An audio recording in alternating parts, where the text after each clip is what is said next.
Cliquei, não fala mais nada.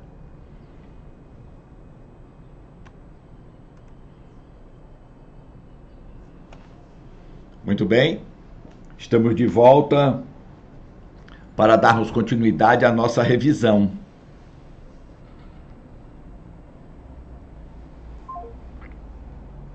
Vamos então ver o governo Vargas fazendo a nossa revisão e fazendo uso do nosso mapa mental. Vamos recordar como é que era aquele período e quem era Getúlio Vargas, que o que nós vamos verificar é o governo Vargas. O Vargas governou o Brasil durante 4 períodos, 3 na primeira leva, depois da Revolução de 30, que vai até 45, e depois um período eleito diretamente. Então ele foi muito polêmico, ele era chamado de ditador, ele era chamado de industrializador, visionário, e eu me lembro bem que ele era chamado de pai dos pobres. Pai dos pobres porque, entre outras coisas, ele fez os institutos de aposentadoria e pensão.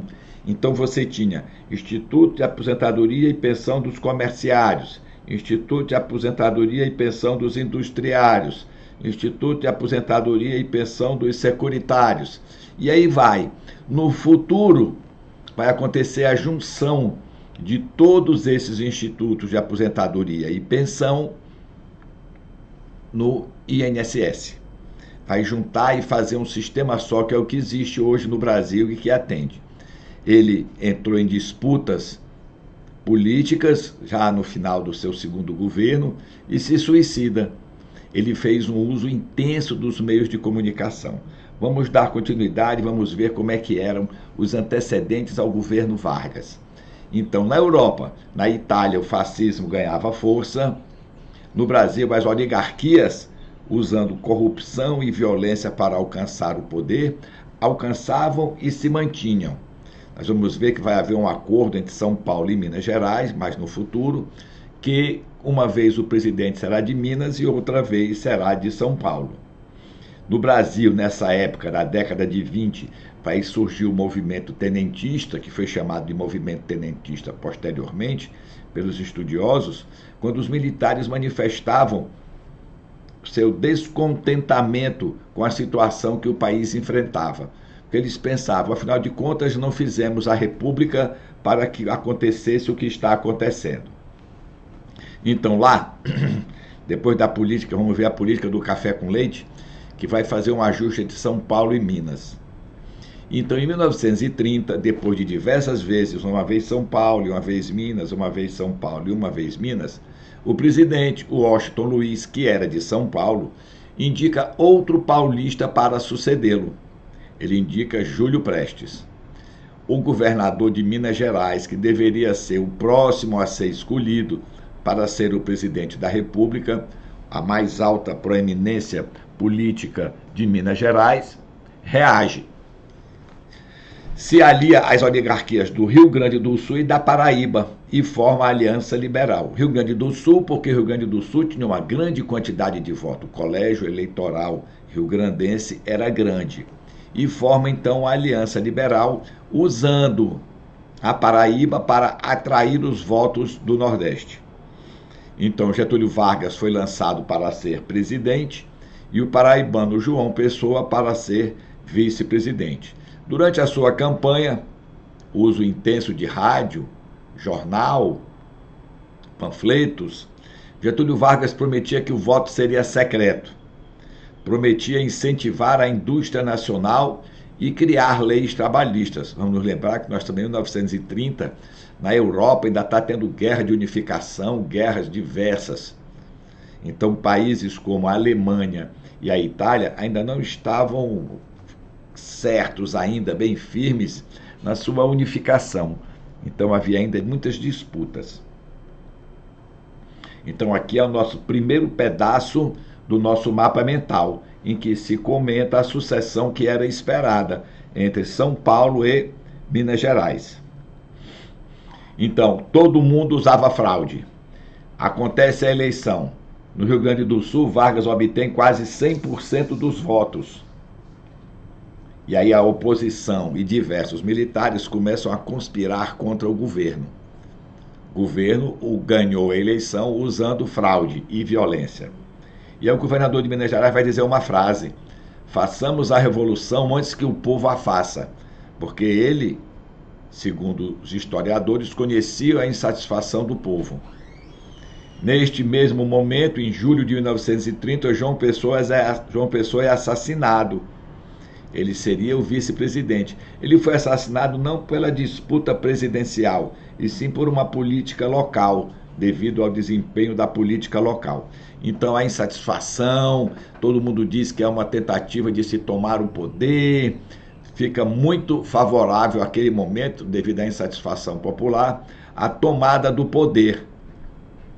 Então no dia 3 de outubro, Getúlio Vargas parte para o Rio de Janeiro, visando a derrubada do governo. Uma junta militar assume o governo e entrega o mesmo a Getúlio Vargas. Então aqui nós temos um pedaço do nosso mapa mental, que viemos daquela insatisfação e entramos neste pedaço do mapa mental. Muito bem. Então aqui está a junta formada, depois da deposição do Washington Luiz, por Augusto Tarso Fragoso, Mena Barreto e Isaías Noronha. Depois eles entregaram o governo para Getúlio Vargas.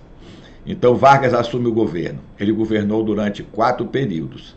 Um período que foi chamado de governo provisório, porque quando ele foi fazer o discurso de posse desta situação, ele disse: este é um governo provisório, que teremos continuidade, terá a sua continuidade depois de uma nova eleição.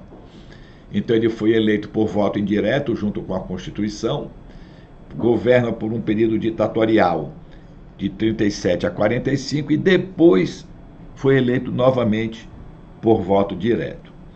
Quando ele assume, vai enfrentar diversos problemas, vai superar uma crise econômica e vai atender anseios dos trabalhadores por leis sociais que já estavam acontecendo na Europa. Mas nos primeiros anos vão acontecer dentro do Brasil diversas disputas, conflitos muito fortes. Nós teremos 3 principais grupos: os liberais, os comunistas e os integralistas. Os integralistas, nós já vimos anteriormente, seguiam um raciocínio parecido com o dos fascistas italianos. Em 1935 vai acontecer a intentona comunista, e intentona tem o significado de ação deslocada. Um intento impossível de ser alcançado, sem medir as consequências, sem muito planejamento. Vai ser uma tentativa de tomada do poder pelos comunistas. Aí, devido a isso, ele vai implantar um Estado novo, dizendo: os comunistas estão fazendo tudo para tentar alcançar o poder. Precisamos dar um jeito nele. Aí ele vai impor um regime autoritário. E, ao mesmo tempo, vai incentivar a industrialização e vai estabelecer leis sociais, em que os trabalhadores apoiarão, mas os empresários serão contra, porque vai aumentar os custos de produção dos seus produtos. Então ele disse que seria o seu governo apenas até uma nova Constituição, quando seria eleito um novo governo constitucional. Neste momento, o Congresso está fechado. A crise econômica que ele assume é logo depois daquela quebra da bolsa que aconteceu em Nova York.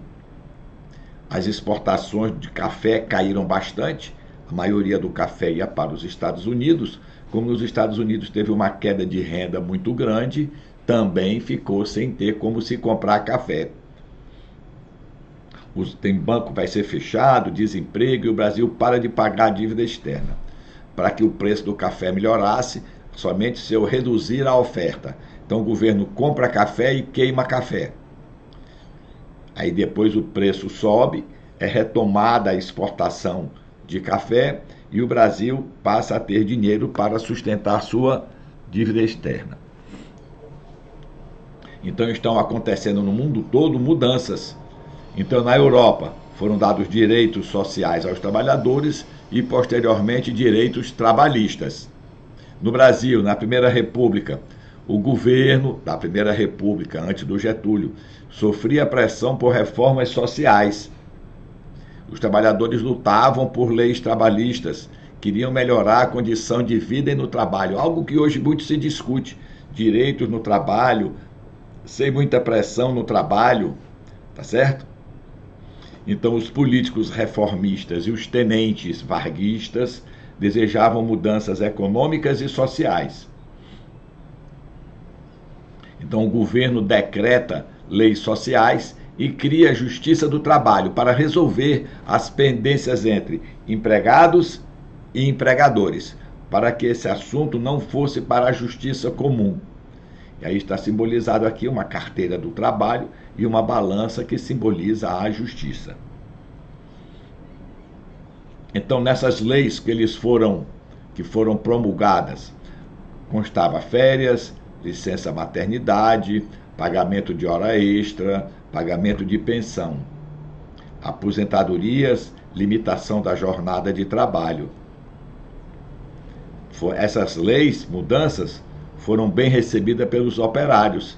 Os empresários estavam contrariados porque alegavam que haveria aumento do custo de produção e eles não teriam como aumentar o preço do produto, então seria prejuízo.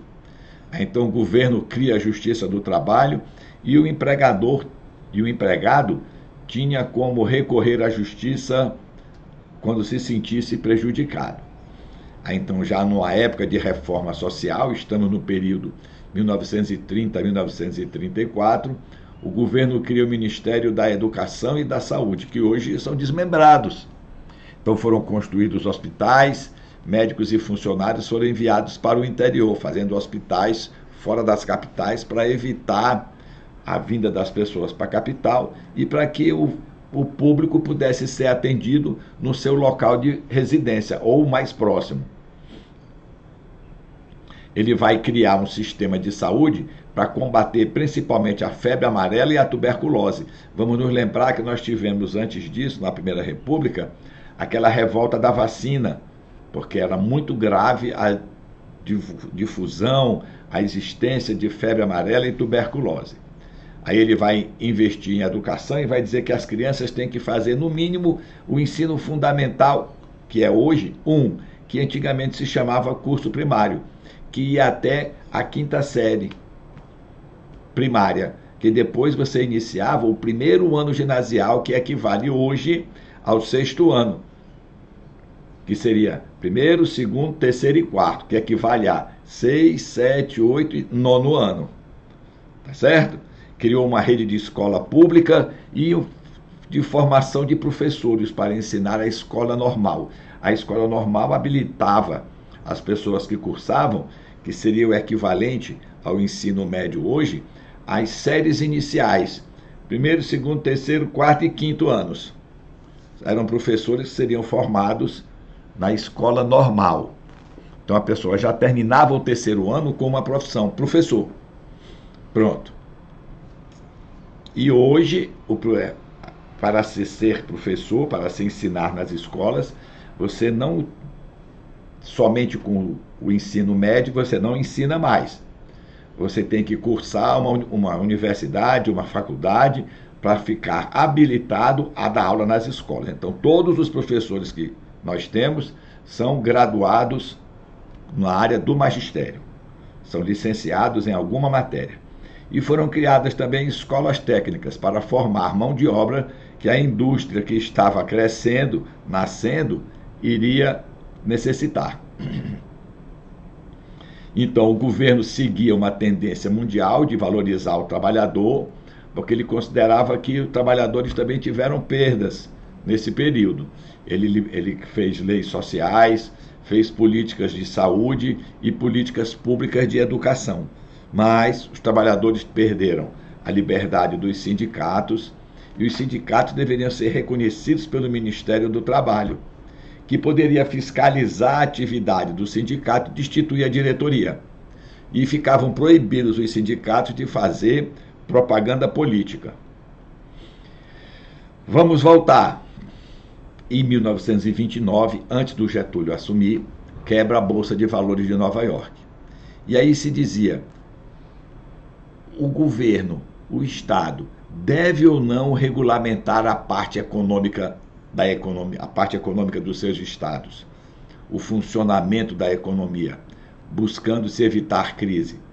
Aí os governantes todos passaram a controlar a economia e criar regras para o funcionamento do capitalismo.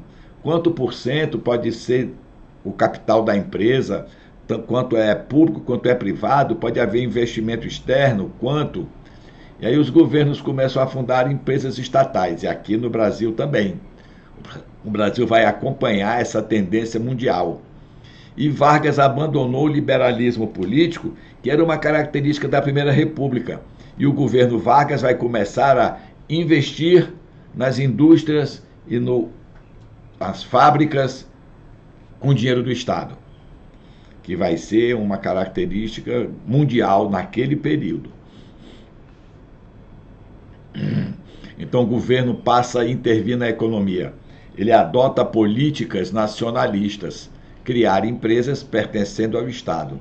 Na Europa, aconteciam críticas ao liberalismo econômico, deixar todo mundo fazer o que quisesse, deixar que acontecesse o que fosse acontecer. Então, ao mesmo tempo que se tinha esta política liberal em voga, havia uma descrença na democracia liberal.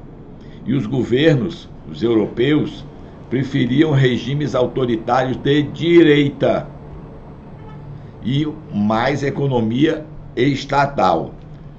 Então, um exemplo era o fascismo, que eles também procuravam apoiar o comunismo, porque o comunismo facilitava a vida do cidadão diante de uma época de desespero.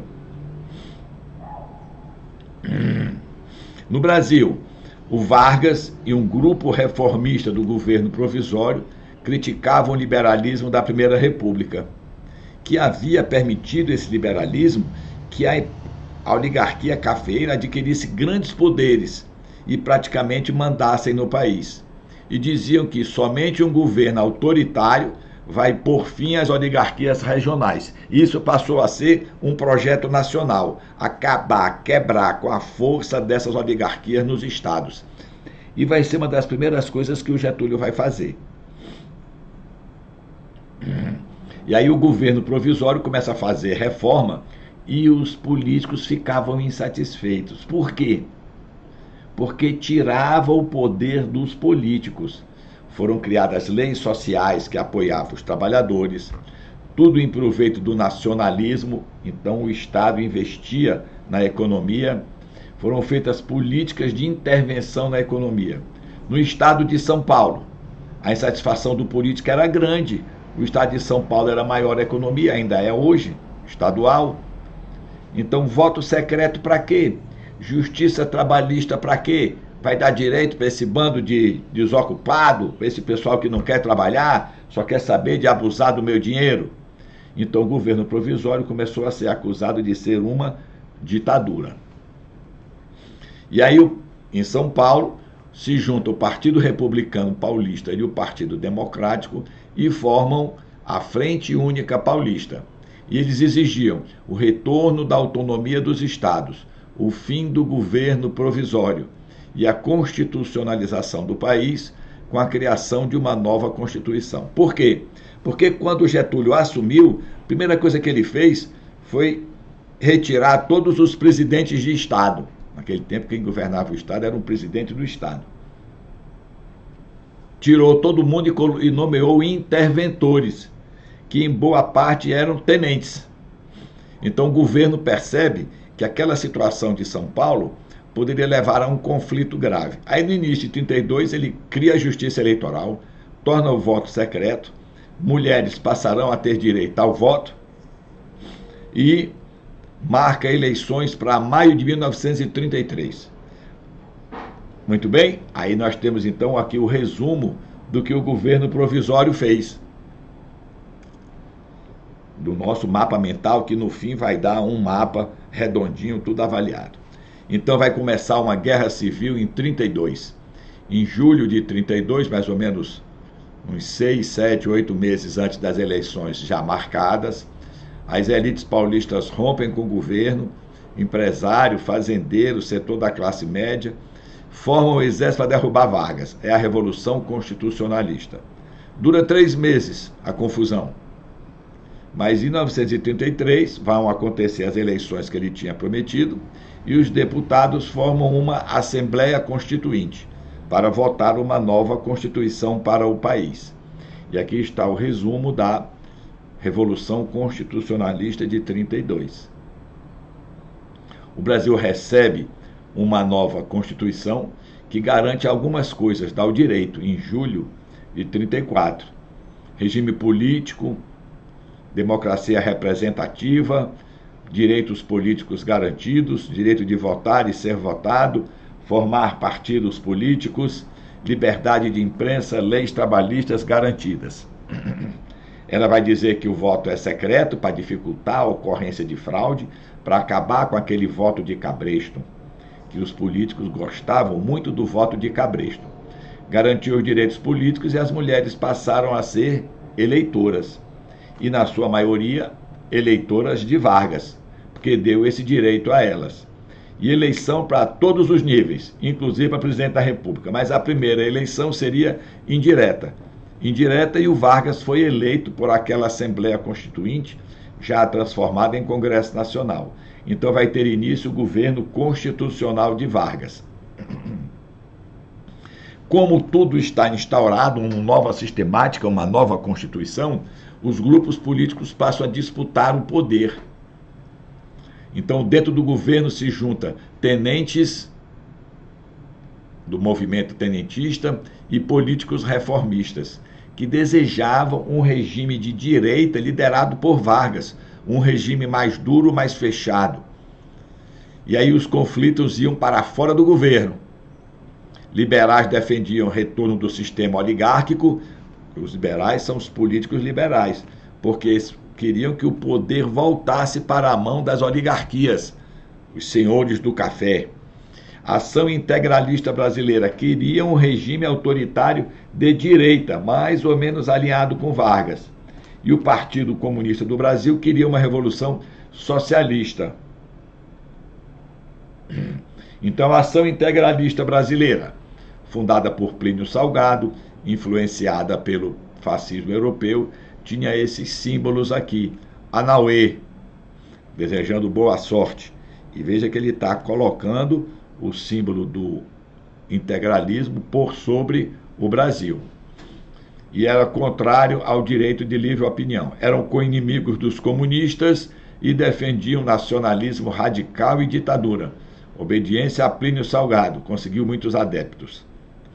Veja que, parecido com a Itália, o pessoal fascista na Itália era inimigo dos comunistas. Aqui, o pessoal integralista também vai ser inimigo dos comunistas. Então vamos formar uma união, Aliança Nacional Libertadora. Na Europa, cresce o fascismo. No Brasil, cresce a Ação Integralista Brasileira. Isto preocupava quem defendia a democracia. Não sei qual o conceito de democracia esse pessoal defendia. Então, em 1935, partido de esquerda, sindicalista, político, militares, organizações estudantis fundam a Aliança Nacional Libertadora e se diziam ser contra o fascismo e o imperialismo. Contra o fascismo italiano, que era exatamente contra a ação integralista, e o imperialismo americano. A Aliança Nacional Libertadora não era um partido político, mas aí eles indicam Luiz Carlos Prestes, que fez parte daquela marcha pelo Brasil, para ser o presidente de honra. Então, os objetivos da Aliança Nacional Libertadora: combater os integralistas e os imperialistas, impedir Vargas de tomar medidas autoritárias, lutar por reformas sociais. Isto vai caminhando e vão lançar um manifesto que vai dizer todo o poder à Aliança Nacional Libertadora, que era um poder equivalente ao que se deu poder ao soviético na Rússia, que deu na Revolução de 1917. Então Vargas fecha a Aliança Nacional Libertadora, tornando-a ilegal. Em 31, Prestes rompe com os tenentes. Em 34, chegam assessores comunistas estrangeiros para colaborar com Prestes na tomada do poder. Vão ocorrer rebeliões em Natal, no Recife e no Rio de Janeiro. Pequeno grupo de militares, apoiado por Prestes, assassinam seus colegas na calada da noite usando facas para que o tiro não despertasse os que estavam ainda dormindo antes de serem mortos, mas aí as tropas do exército dominam a rebelião. O governo promove uma forte repressão policial contra os comunistas e quem era inimigo de Vargas passa a apoiar Vargas.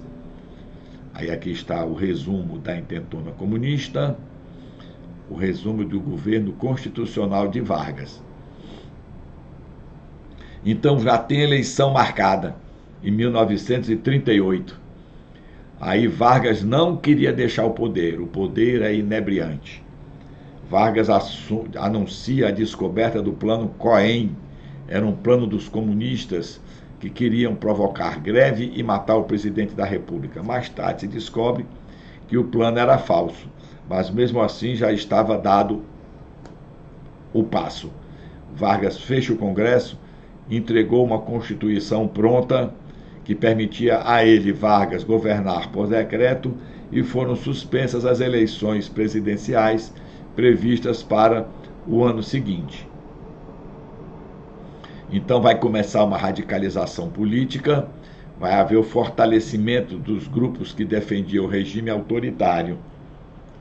Em novembro de 1937, Vargas termina com a democracia liberal e imprensa é fechada. Já estamos em plena época de uma Constituição nova.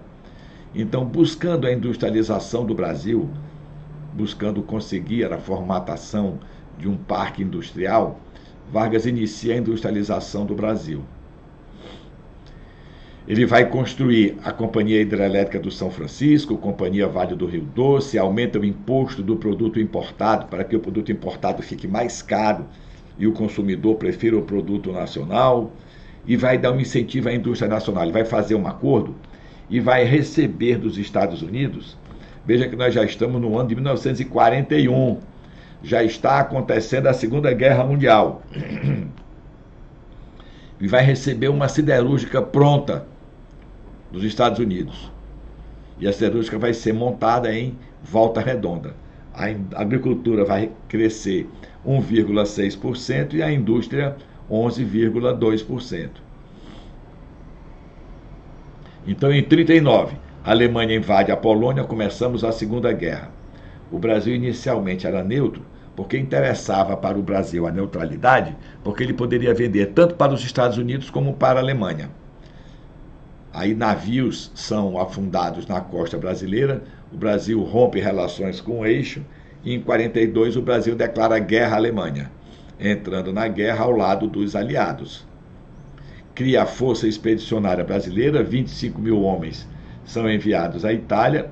O Brasil cede locais para bases aéreas americanas, em Fortaleza o PC, em Natal, em Recife. Em Fortaleza, o PC era porque o pessoal dizia, o soldado americano dizia, vou para o PC. O PC era o PC, posto de comando. E eles chamavam PC e o bairro passou a ficar conhecido como PC. A pista que existia para o pouso dos aviões, durante muito tempo, foi um autódromo. O Brasil recebe o financiamento para a Companhia Siderúrgica Nacional e o resumo daqueles pedaços da Segunda Guerra. Aí o governo decide mostrar a cultura nacional. Diz que não vai mais seguir padrão europeu. Foi valorizada a cultura negra, a capoeira é reconhecida como arte marcial, assim como judô, karatê, jiu-jitsu. O carnaval passou a constar no calendário turístico, o governo financiou as artes. Escritores tiveram suas obras publicadas nessa época, Jorge Amado, José Lins do Rego, dentre outros. Jorge Amado, Capitães de Areia, José Lins do Rego, Menino de Engenho, dentre outros. Vargas chega então aos 15 anos de governo. O Brasil deixou de ser um país de base econômica agrícola, deixou de ser dependente unicamente do café. O Brasil agora era um país que já estava se industrializando e se modernizando. Na área social, quais foram as mudanças? leis trabalhistas, educação e saúde, cultura popular reconhecida. E mudanças políticas de um regime ditatorial, perseguição à oposição, censura e propaganda favorável ao governo começaram a acontecer. Aí vai surgir o trabalhismo, que é um movimento que foi iniciado por Getúlio Vargas, por isso ele é reconhecido como grande representante do movimento trabalhista, Partido Trabalhista Brasileiro. E o governo liga direitos de cidadania aos direitos sociais. Ser cidadão era ter direitos trabalhistas. E eles mostravam na propaganda que essa situação toda de direito trabalhista e direito social era uma doação do presidente aos trabalhadores. Vejam as faixas: trabalhador valorizado, trabalhador sindicalizado, é um trabalhador disciplinado. Para esta ação, evitar as greves e manifestações contrárias. É desenvolvido também o nacionalismo e fortemente a criação de empresa estatal. E o desenvolvimento econômico aconteceu. Aí no fim de 44, Vargas se encontra numa posição contraditória. Como é que nós somos para a Europa defender a democracia e no Brasil nós temos um regime autoritário? Aí Vargas faz o quê? Anistia o preso político e convoca eleição. São formados diversos partidos. Diversos partidos, que foi o PSD, criado pelo interventor, a União Democrática Nacional, que defendia o liberalismo econômico, o Partido Trabalhista Brasileiro, muito identificado com Vargas, e o Partido Comunista do Brasil. Aí, visando a eleição que vai acontecer, a União Democrática Nacional lança o brigadeiro Eduardo Gomes para presidente. Ele era um dos 18 do Forte. O PSD e o PTB, Partido do Vargas, lançam o general Eurico Gaspar Dutra, ex-ministro de Vargas. Aí vai surgir um movimento popular, o queremismo. Era o próprio Getúlio incentivava as campanhas dizendo: nós queremos Getúlio para presidente ou para candidato a presidente. Este movimento preocupa os políticos e as forças armadas. Em 1945, Vargas é apeado do poder como consequência de tudo isto. Então Vargas divulga um manifesto apoiando Dutra, e Dutra vence as eleições. Aqui está o nosso mapa mental completo. Vamos estudar, fazer as atividades para que possamos obter a promoção ao primeiro ano do ensino médio. Muito obrigado.